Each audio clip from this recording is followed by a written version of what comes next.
चलें जी, पाकिस्तान ने यूएसए को हरा के अपना बदला पूरा कर लिया है, क्योंकि पिछले टी20 वर्ल्ड कप में यूएसए ने जब पाकिस्तान को हराया था, उसके बाद जो जलालत हमें फेस करनी पड़ी थी ना, बहुत इंपॉर्टेंट था कि इस वर्ल्ड कप में आप यूएसए को हरा के दुनिया को एक पैगाम देते, जो कि आपने शुक्र अल्हम्दुलिल्लाह दे दिया है कि वो सिर्फ एक तुक्का था।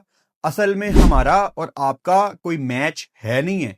इस मैच को जीतने के बाद पाकिस्तान टीम अपने ग्रुप में नंबर 1 पे आ गई है और हमारा अगला मैच 15 तारीख को इंडिया के अगेंस्ट है। हम यही चाहेंगे कि इंशाल्लाह आप इंडिया को हरा के इस ग्रुप में नंबर 1 पे ही रहें।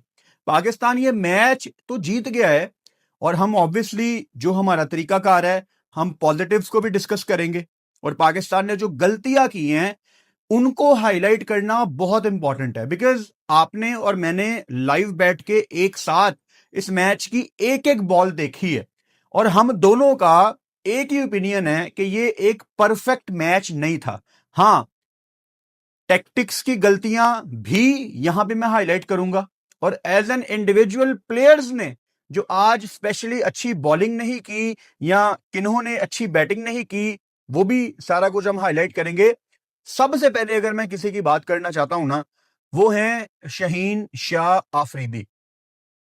सलमान मिर्जा ने पिछले मैच में 3 विकेटें ली थी और जब से माइक हेसन और सलमान अली आगा कप्तान बने हैं ना, इनकी टीम में मैं एक चीज बड़ी अजीब नोट कर रहा हूं। They are doing too many changes जिनकी जरूरत नहीं होती। मतलब एक चीज ठीक चल रही होती है लेकिन रेस्ट करवाने के चक्कर में ये उस चीज को खराब कर देते हैं। ये चीजें बायलैटरल में ठीक हैं। अब मिसाल के तौर पे सलमान मिर्जा 3 विकेटें लेके बैठा हुआ है पिछले मैच में और मेरा ख्याल है सलमान मिर्जा की सिलेक्शन के ऊपर पूरे पाकिस्तान में एक बंदे को भी नाराजगी नहीं थी, क्योंकि उसने इतनी अच्छी बॉलिंग की है कि वो हम सब की ना टीम में है। सलमान मिर्जा बहुत जबरदस्त बॉलर मिला है पाकिस्तान को। ऐसे तो हम टूर्नामेंट में हाईएस्ट विकेट टेकर ही नहीं बना सकते। ये बड़ा टेक्निकल पॉइंट है। आपकी टीम की तरफ से हाईएस्ट स्कोरर भी किसी को टारगेट करना चाहिए यार, कि मैंने पूरे टूर्नामेंट में सबसे ज्यादा रन्स बनाने हैं। इसी तरह किसी बॉलर को भी यह सोचना चाहिए कि मुझे सबसे ज्यादा विकेटें लेनी है। आप एक अच्छे बॉलर को अच्छी बॉलिंग करने के बाद आज ड्रॉप कर देते हो, क्यों? जरूरत नहीं थी सलमान मिर्जा को ड्रॉप करने की, बिकॉज पिछले मैच में Shaheen Shah Afridi with the ball was poor और आज शहीन शाह अफरीदी का अर्ली ऑन रिदम मुझे नजर आ रहा था। रिदम से मेरा मतलब है कि रनअप नहीं टूट रहा था, तेज भाग रहे थे और तेज बॉलिंग भी कर रहे थे, लेकिन सारे बॉक्सेस टिक नहीं कर पाए। स्पेशली जब वो दूसरे स्पेल में आए हैं बॉल करने, जिस तरह उनको नीचे से शुभम ने चार्ज किया, जिन्होंने 30 बॉलों पे 51 किया। मतलब Shaheen Shah Afridi against USA 4 overs में 42 रन 1 विकेट, ये काबिले कबूल नहीं है। और शहीन शाह अफरीदी ने भी कहीं ना कहीं इवॉल्व नहीं किया। आज भी शहीन शाह अफरीदी को एक छक्का पड़ जाए तो दूसरा कॉम्प्लीमेंट्री है। मतलब उनके बारे में मशहूर है ना, हम हमेशा सुनते हैं कि शहीन को चार्ज करो, वो प्लान बी नहीं है उसके पास। तो आज भी शहीन शाह अफरीदी हमें एक बड़े आम से बॉलर नजर आए जिनको बस शॉटें लग रही थी और शहीन के पास कोई प्लान नहीं था। मतलब यॉर्कर नहीं लग रहे। मतलब ये यूएसए की टीम थी, ये with all due respect Australian नहीं थे। तो यॉर्कर लगाने के लिए जान लगानी पड़ती है और आज शहीन का रिदम था। तो डिलीवरीज कौन सी करनी है कौन सी नहीं। और ऐसा नहीं है कि उसने कोशिश नहीं की होगी यॉर्कर करने की, बिकॉज यॉर्कर एक ऐसी डिलीवरी है जो आप जब चाहते हो तब शायद नहीं लगता, क्योंकि यॉर्कर पूरी जान मांगता है। तो थोड़ा सा डिसअपॉइंट किया मुझे शहीन शाह अफरीदी ने और कंसर्न मुझे इसलिए ज्यादा है कि आपका अगला मैच इंडिया के अगेंस्ट है। तो मुझे ऐसा लग रहा है कि शहीन शाह अफरीदी इंडिया के खिलाफ खेलेंगे। अब ये सब्जेक्टिव बात है। पाकिस्तान में आधे से ज्यादा लोग कहेंगे कि Shaheen is a big man, he has delivered against India in 2021 specially, he should play against India.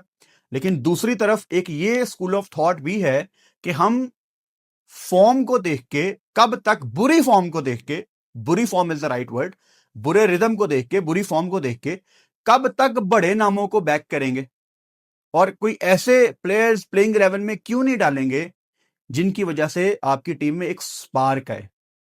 मैं टू बी ऑनेस्ट बहुत एक्साइटेड था कि Salman Mirza against India can be A surprise package, लेकिन अब आप सलमान मिर्जा को किसकी जगह डालोगे? अगेन उस दिन फहीम ने आपको मैच जितवा दिया। अभी फहीम के ऊपर मैं आऊंगा कि पाकिस्तान ने आज उसको यूटिलाइज नहीं किया विद द बैट।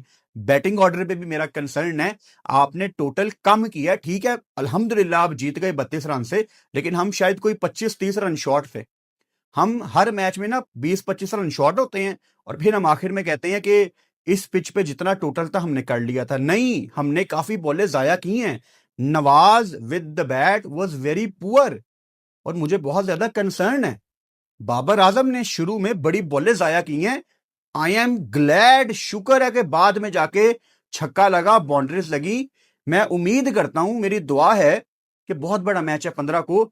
जिस कॉन्फिडेंस की तलाश थी बाबर आजम को, अल्लाह करे वो उसको आज मिल गया हो, because I am banking him now.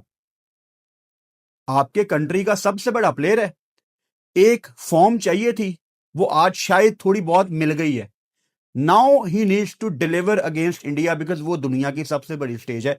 लेकिन जब हम वहां पे जाएंगे पाकिस्तान की बैटिंग में, तो डिटेल में इसको मैं डिस्कस करूंगा। अभी उससे पहले बहुत ज्यादा चीजें हैं जो हमने हाईलाइट करनी है। सो पाकिस्तान का combination with the ball, again मुझे क्लियरली ये वाइब आती है कि पाकिस्तान बहुत ज्यादा ऑलराउंडर्स खिला रहा है। आप किसी स्पेशलिस्ट को यहां पे डाल सकते थे। And Indians are very good against spinners, especially अगर आप कंपैरिजन करें, आप यूएसए के अगेंस्ट खेल रहे हैं, आप नेदरलैंड के अगेंस्ट खेल रहे हैं, उनका स्किल बहुत अच्छा है, तो वो चढ़ के खेलेंगे। फिर मुझे बड़ा मतलब सरप्राइज किया है यूएसए ने, the way they tackled Usman Tariq. और शुड आई से कि उन्होंने टैकल नहीं किया, but Usman Tariq was very poor with the ball. अब कहने को कोई कहेगा कि यार 4 ओवर में 27 रन 3 विकेटें, क्या हो गया आपको? उस्मान तारिक ने तो बड़ा अच्छा स्पेल किया है, लेकिन आपने एक एक बॉल देखी है हमारे साथ, आपको पता है कि उस्मान तारिक की कोई लाइन और लेंथ नहीं थी। 3-4 चौके तो मतलब उसको बचे हैं जो कि फाइन लेग अंदर थी और बेटर शॉट नहीं लगा पाए यूएसए के। उसी तरह अगर मैं बाकियों की बात करूं, नवाज पहले ओवर में लाइन लेंथ नहीं थी, दूसरा ठीक था, तीसरे में फिर इधर उधर बॉल कर रहा था। तो वो जो टाइट बॉलिंग थी ना, वो मुझे समझ नहीं आ रही थी। अगर किसी ने आज सबसे अच्छी बॉलिंग की है और बैटिंग भी उस शहजादे ने बहुत जबरदस्त की है भाईजान, शादाब खान ने आज बहुत अच्छी बॉलिंग की है। और शादाब खान मतलब अगर इसी तरह चलता रहा तो मैं कहता हूं कि बहुत ज्यादा पाकिस्तान को फायदा होगा। सो मुझे नहीं पता कि इस वीडियो में अभी कितने मिनट हो गए हैं, लेकिन आपको पता ही है कि मैं अगली बात क्या कहने लगा हूं कि शुरू से शुरू करते हैं। तो भाई साहब, पाकिस्तान पहले बैटिंग कर रहा था और पिच रिपोर्ट पे हमें बताया गया था कि यहाँ पे 175 टाइप टोटल अच्छे टोटल हैं, इतना हो सकता है। अच्छा, अभी तक जितने वेन्यूज इस T20 वर्ल्ड कप में इस्तेमाल किए गए हैं, चेन्नई, कलकत्ता, दिल्ली, कोलंबो के दोनों वेन्यूज, ये सिनहिली स्पोर्ट्स क्लब, दूसरा प्रेमदासा जहां पे इंडिया पाकिस्तान की गेम है, इन सारे, अहमदाबाद भी ऑब्वियसली, इन सारे मैदानों को अगर आप मिलाएं तो सबसे ज्यादा बाउंस पिच रिपोर्ट के मुताबिक, जो हमें ग्राफिक भी दिखाया गया था तब, इस पिच पे मौजूद था। And it was A fresh pitch. 3 match इस ग्राउंड में हुए हैं इस वर्ल्ड कप में और तीनों मैचों में आपको नई पिच दी गई है। सो एक्सपेक्टेड था कि बॉल बहुत अच्छा बल्ले पे आएगा। मेरा ख्याल है 3 या 4 बॉलें थोड़ी सी लो रही हैं, but it was a best pitch to bat on. मतलब पाकिस्तान क्लियरली यहां पे रन शॉट करके गया। फरहान की तो अभी हम तारीफ करेंगे, लेकिन पहले मैं साइम पे बात करना चाहता हूं। साइम 17 बॉलों पे 19। इससे पहले मैं आपको याद करवा देता हूं कि नीदरलैंड्स के अगेंस्ट साइम अयूब की जो ऊपर से नॉक थी 13 बॉलों पे 24, वो काफी इंपैक्ट वाली नॉक थी। और आज साइम थोड़ा सा फंस रहे थे, लेकिन एक आधी रिलीज शॉट आ रही थी, लेकिन साइम का ना आज आउट होना नहीं बनता था 19 रन पे, बिकॉज साइम अयूब अब पाकिस्तान का ना एक मिच्योर प्लेयर है जो सेटल हो चुका है। अल्लाह ना करे साइम अयूब के 2-3 मैच अगर खराब भी जाते हैं ना, तो you can not drop him, you should not drop him. वो उस कैलिबर का प्लेयर है कि वो इंटरनेशनल मैच में ही कम बैक करेगा। तो साइम, मैं तरस रहा हूं कि आप T20 में 100 करो, यानी मेरी ख्वाहिश है कि आप T20 में डोमिनेट करो। अब मैं कोई कंपैरिजन नहीं कर रहा, मैं आपको एक एग्जांपल देता हूं। सनत जयसूर्या, वो रिस्क भी लेते थे और बड़े टोटल भी करते थे।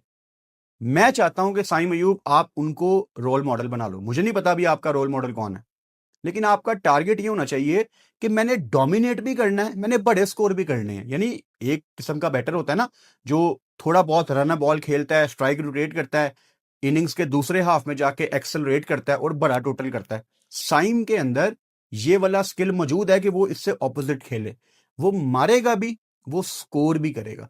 लेकिन किस मौके पे क्या शॉट खेलना है, कब लूज शॉट खेलनी है, ये कैलकुलेशन नहीं कर पा रहा साइम अयूब, और मतलब बहुत ही एवरेज बॉलों पे अपनी विकेट्स थ्रो करके जा रहा है। आज वेन शेल्विक कमाल बॉलिंग कर रहे हैं, इंडिया के अगेंस्ट भी he was on a hattrick, आज भी 4 विकेटें ली। लेकिन जिस डिलीवरी पे साइम अयूब आउट हुआ है, शॉट थर्ड अंदर था, साइम ने खड़े खड़े उस बॉल को ना बड़ा गलत कमिट कर दिया और बॉडी से बल्ला बहुत दूर था। ये टेक्निकल मसले अब साइम के करियर में काबिल कबूल नहीं है। और मैंने T20 वर्ल्ड कप से पहले आपको बताया था कि मैं साइम अयूब को टॉप 2 टॉप 3 में देखना चाहता हूं। और बॉयज, अगर आपने श्रीलंका जैसी कंडीशंस में टॉप स्कोरर नहीं बनना, तो हम कहां पे तवक्को करें आपसे। तो मैं उम्मीद करता हूं कि जो एक बड़ी बारी लगनी है ना, वो इंडिया के अगेंस्ट लग जाए। अल्लाह करे इंडिया के अगेंस्ट लग जाए, बिकॉज बहुत बड़ा मैच है, आप सबको पता है, कुछ बताने की जरूरत नहीं है मुझे। साहिबजादा फरहान, मतलब बड़ी खुशी होती है मुझे जब साहिबजादा फरहान के बल्ले से रन्स आते हैं, क्योंकि तलवार साहिबजादा फरहान के ऊपर चलाने के लिए पाकिस्तानी अवाम हर टाइम रेडी होती है। यानी फरहान को ना एक बड़ा सॉफ्ट टारगेट समझती है पाकिस्तानी अवाम। अब यहाँ पे चढ़ते सूरज को सलाम है, आज की रात लोग नहीं मानेंगे, 1-2 दिन के बाद मानेंगे। जब भी बात होती है ना कि किसी ओपनर को ओपनिंग पे खिलाना है, बाबर को ओपन करा दो, फकर को ओपन करा दो, तो हमेशा लोग बली का बकरा फरहान को बनाने के लिए रेडी हो जाते हैं। और मुझे बिल्कुल अच्छा नहीं लगा था जब पाकिस्तान ने ऑस्ट्रेलिया के खिलाफ फरहान को बेंच किया था, because at that time he was out of runs. और हमें पता है कि फरहान ने वर्ल्ड कप में पाकिस्तान से ओपनिंग करनी है, तो वहां पे अगर फखर एज एन ओपनर रन्स कर देता, जो कि पाकिस्तान के लिए at that point I think ठीक था, लेकिन अगर वो कर देता तो आपने डबल माइंडेड हो जाना था ना। फरहान पे भी ऑब्वियसली एक अननेसेसरी प्रेशर आना था। इस टाइम आपको सिर्फ फरहान को सपोर्ट करना है। मैं आपको याद करवा देता हूं, एशिया कप में पाकिस्तान टीम की तरफ से 2-3 पॉजिटिव्स हमें दिखी थी। एक कि फरहान पूरी टीम के अंदर ये एनर्जी डाल रहा था कि आप इनके बड़े बॉलर्स को चार्ज कर सकते हैं, यानी फरहान उनको चैलेंज कर रहा था। अब यहां पे मैं उसकी सेलिब्रेशन की बात नहीं कर रहा, I am just talking about his mindset कि वो चार्ज कर रहा था। तो इतनी बड़ी पॉजिटिव जो आपको शायद एक वाहिद इतनी बड़ी पॉजिटिव इंडिया के मैच में मिली है, how you can drop him before next Indian game, वो नहीं ड्रॉप हो सकता था। तो उसका लगातार पाकिस्तान से खेलना बहुत इंपॉर्टेंट है, एंड आई एम ग्लैड कि उसने 73 की है। और इंतजार है मुझे कि फरहान की तरफ से 100 कब आए, अगेन इनकी तरफ से भी 100 कब आए। T20 वर्ल्ड कप में 100 आना मेरा ख्याल है काफी ज्यादा यादगार इनिंग्स होती है। अच्छा, उसके बाद वन डाउन आपको पता है कि अब सलमान अली आगा आते हैं। सलमान अली आगा जब आउट हुए हैं, ऑब्वियसली आगा जी आज सिर्फ एक स्कोर पे आउट हो गए। और अगेन यहाँ पे आगा जी ने शायद फील्डिंग नहीं देखी या वो फंस गए उनके जाल में, बिकॉज एक बॉल पहले वेन शेल्विक ने फील्डिंग चेंज की थी। पॉइंट का फील्डर पीछे था, इसने पॉइंट के फील्डर को अंदर लाया, शॉर्ट थर्ड अपनी जगह पे ठीक खड़ा किया, डीप फाइन लेग पीछे किया, क्योंकि पावर प्ले था, 2 फील्डर वाइड थे, डीप फाइन लेग पीछे था और डीप स्क्वेयर लेग पीछे था। उसने आगा जी को मिडल में बॉल करवाई जो लेग स्टंप के ऊपर फिनिश हो रही थी। आगा जी ने रूम बनाया, मैं बड़ा खुश हुआ, आगा ने रूम बनाया है, शॉर्ट थर्ड अंदर है, ऑफ साइड सारी खाली है, आगा कट करेगा। आगा ने कट नहीं की, आगा ने लेग साइड पे शॉट खेल दी। फील्डर ने कैच पकड़ लिया। और उसके बाद वेन शेल्विक ने एहसान आदिल, जो कि पाकिस्तान से वर्ल्ड कप खेले हैं 2015 का, शायद ये उनका आइडिया था। वेन शेल्विक एहसान आदिल के पास गया और उसने कहा कि यू वर राइट, कुछ ऐसी उनकी कम्युनिकेशन हुई। तो आगा जी, शायद आपने वो फील्डर देखा नहीं, लेकिन जाल में आप फंसे हैं। यानी आगा अपनी गलती से आउट हुआ है, और मैं 100 में से 100 नंबर देना चाहता हूं शेल्विक को, जिसने प्रॉपर प्लान करके एक बॉल पहले फील्डर रख के आउट करना ना, आपको बड़ी सेटिस्फेक्शन आती है। अच्छा, उसके बाद नीचे बाबर आजम आ जाते हैं। 32 बॉलों पे 46 किया है बाबर आजम ने, और ओवरऑल आप देखें तो 143 का स्ट्राइक रेट है। अब ऑब्वियसली पाकिस्तान यूएसए का मैच है, वर्ल्ड कप, आपने एक एक बॉल देखी है, 16-17 बॉलें गुजर गई हैं, कोई चौका नहीं आया। ये ना वर्ल्ड कप में काबिले कबूल नहीं है। बाबर आजम, इस नॉक के बावजूद हमें इस टाइम कॉन्फिडेंस नहीं है, लेकिन हम रेडी हैं आपको एक दफा दोबारा बैक करने के लिए। मेरी बहुत बड़ी ख्वाहिश है कि बाबर आजम इंडिया के अगेंस्ट अपनी जिंदगी की बेस्ट बारी खेल दे, क्योंकि जब आप नीदरलैंड्स के अगेंस्ट आउट हुए हो ना बाबर, तो उस टाइम स्टार स्पोर्ट्स पे ये मोहम्मद कैफ कमेंट्री कर रहे थे, वो इतनी बेइज्जती कर रहे थे बाबर आजम की, मुझे बहुत तकलीफ हो रही थी वो सुन के कि मोहम्मद कैफ कुछ ऐसी बात कर रहे थे कि देखे, मैंने आपको बताया ये नहीं मार सकता, अगली बॉल पे आपने मारा, आप आउट हो गए।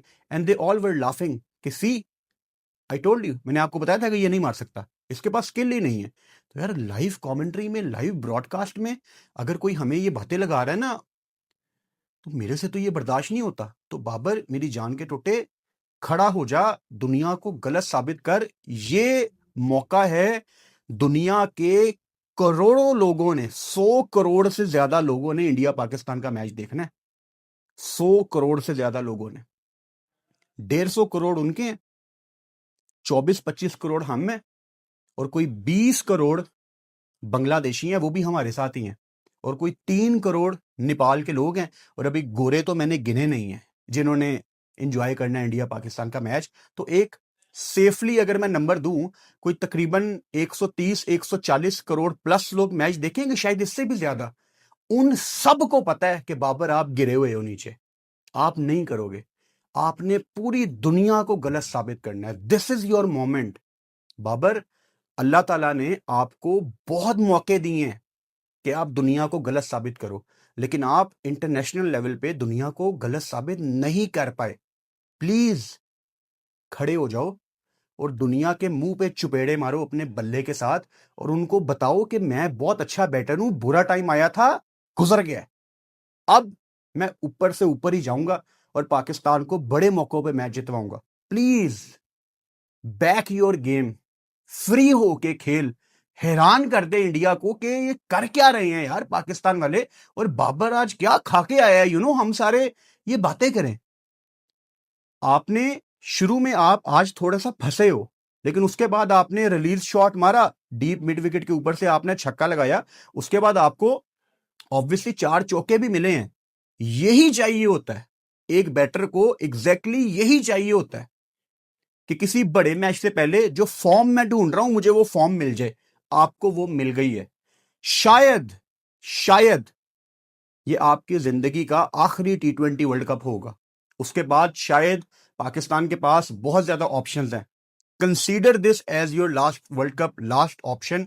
मेरे ख्याल से इंडिया के खिलाफ T20 फॉर्मेट में ये आपका आखिरी मैच हो सकता है, लेकिन अगर आप एक ऐसी बारी खेल गए तो आप अपना T20 में करियर लंबा कर सकते हैं। Here is your opportunity. इस टाइम सच ये है कि पाकिस्तान की T20 टीम में सबसे बड़ा वीक लिंक बाबर आजम है, ये बाबर को भी पता है। बट क्रिकेट की खूबसूरती ये है कि क्रिकेट आपको हर दफा मौका देती है, बस आपको ग्रैब करना होता है। बाबर आजम की आज की नॉक, पहला हाफ बहुत पुअर था, दूसरा हाफ अच्छा था, डिसेंट था। अल्लाह करे कि यहां से वो कॉन्फिडेंस ले और उसको कन्वर्ट करे अगेंस्ट इंडिया, वो बहुत ज्यादा इंपॉर्टेंट है। उसके बाद मुझे समझ नहीं आया कि इन्होंने नवाज को 5वें नंबर पे क्यों बैटिंग करवा दी, बिकॉज जब बाबर आउट हुआ है ना, उस टाइम तक लाइक आप 143 फॉर 4 थे, जब फरहान आउट हुआ, एग्जैक्टली 143 फॉर 4। वहां पे आप इजीली कर सकते थे, 200 के करीब आप जा सकते थे, 5 ओवर रहते थे आपके पास, 4.5-5 ओवर। आप वहां पे फहीम को भेजते। फहीम को तो वहां पे बॉल फुटबॉल नजर आना था, बिकॉज उसकी हिटें लगी हुई थी, उसको तो कोई प्रेशर था ही नहीं आज।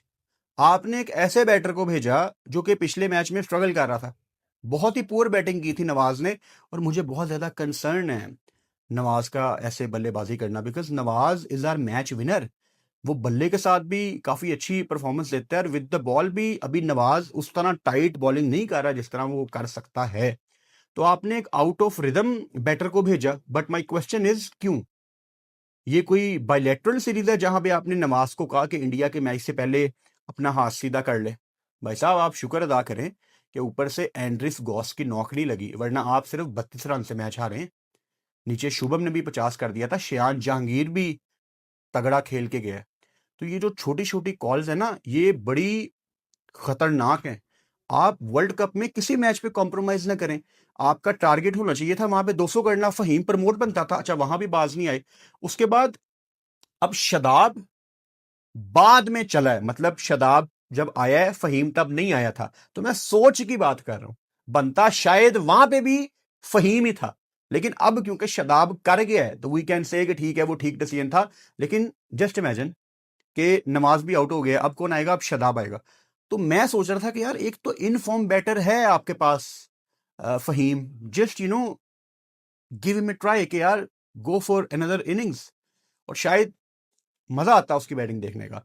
पाकिस्तान ने 190 रन किए। क्लियरली हम तकरीबन 20-25 रन यहां पे शॉर्ट थे।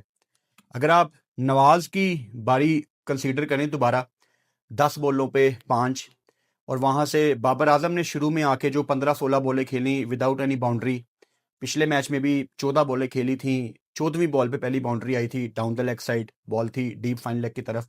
तो ये बॉलें अगर आप आज देखें तो क्लियरली 190 से ऊपर आप जा सकते थे ना। लेकिन चलो, 190 को देखते हुए मुझे मेंटली सुकून था कि आपकी टीम में अबरार और उस्मान तारिक टाइप बॉलर हैं, ये पकड़ लेंगे इनको। मुझे कहीं पे खौफ नहीं आया कि पाकिस्तान ये मैच हार जाएगा।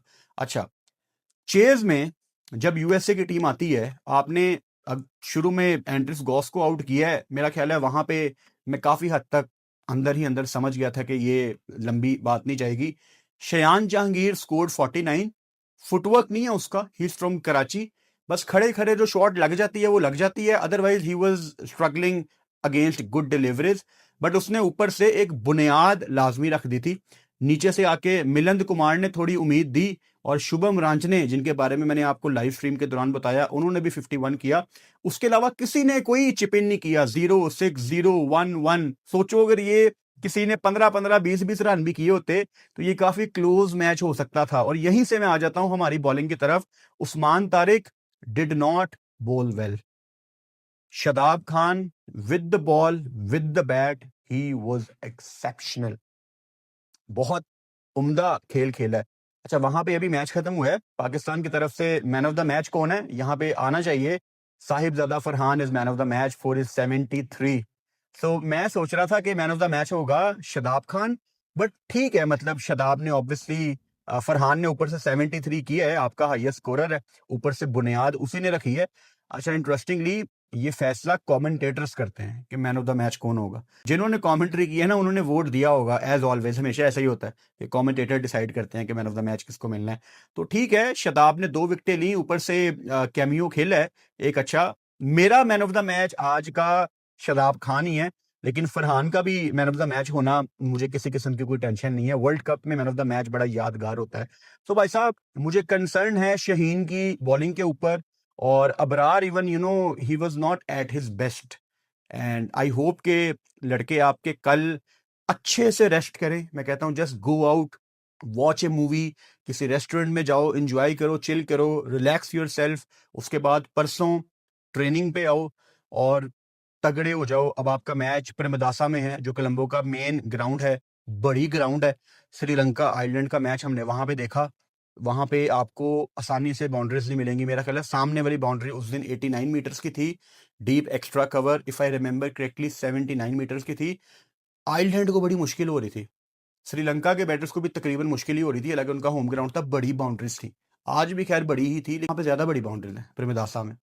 तो आई होप कि आप तगड़ी तैयारी से जाओ, आपको वहाँ पे इंडिया को हराना है इंशाल्लाह ताला, उसके बगैर ना गुजारा नहीं है बॉयज़। तो बस यही सोचो कि हम इंडिया को इस दफ़ा हराएंगे। तो भाई साहब अल्हम्दुलिल्लाह 2 मैच हम वर्ल्ड कप के जीत चुके हैं, तीसरा मैच बहुत बड़ा मैच है। कल पाकिस्तान सुपर लीग का ऑक्शन है और मैंने इंस्टा पे पोल किया था, 88% लोगों ने कहा कि आपको वर्ल्ड कप की बजाय पीएसएल का ऑक्शन करना चाहिए। पाकिस्तान टाइम के मुताबिक सुबह 11:30 बजे ऑक्शन है। सो मैं 11:30 तो लाइव नहीं आऊँगा, बिकॉज शुरू में ये कुछ स्पीचेस वगैरह देंगे, उसमें एनर्जी वेस्ट होगी। आजकल गला काफ़ी दर्द कर रहा है, सुबह स्ट्रीम करते हैं, दोपहर को करते हैं, रात को करते हैं, तो मैं मोस्ट प्रोबेबली लाइव आऊँगा दोपहर को 12:15 बजे। तो कल पीएसएल के ऑक्शन में आपसे मुलाकात होती है live on our YouTube channel. Good night.